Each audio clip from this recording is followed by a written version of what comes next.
jërë ngeen jëf yéen ñi safoo site internet bi di Buzz Actu 221 nuyu nañ leen bu baax jaajëfal leen ci kóolu tege sopp bi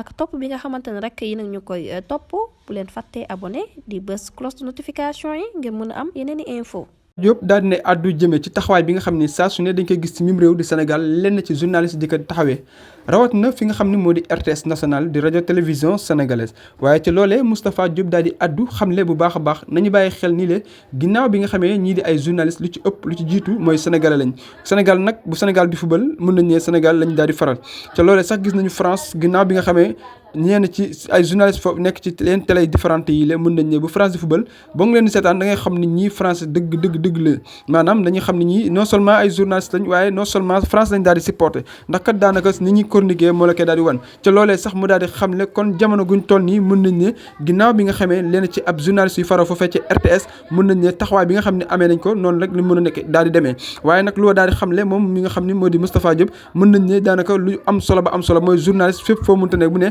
nga bàyyi liggéey li nga war a liggéey li nga xam ne moo di joxe information juste et vrai root na en temps réel ca loolee sax tax na moom Moustapha Diop daal di xamle bu baax a baax kon nag taxawaay bi nga xam ne RTS am na ko dineen ndéem du fekkee nii lay doxee day mel ni comme journée RTS bu Sall bu comme ni ñu fi gisee woon RTS ginnaaw bi nag Macky Sall nekkee woon lenn lu ñu wane lu dul wane li nga xam ne moom rek la Macky Sall di daal di def ca loolee sax moom Moustapha Diop daal di addu xamle bu baax a baax kon daanaka jamono guñ toll nii li war a fi RTS mooy ñu fexe la tout ba daal di sax taxawal xool bu baax a baax naka la ñu war a mën a def ba li nga xam ni moo di ñi nga xam ni moo di journaliste wala RTS yi lée daal di am taxawaay bi am solo jëme ko ci fexe la tout ba daal di wane RTS bu am solo waaye bañu war a wane RTS Diomaye Faye wala RTS li nga xam ne moo di Ousmane Sonko daanaka mën nañ ne nguur gi ba ko ñi nga xam ne jëlee di waa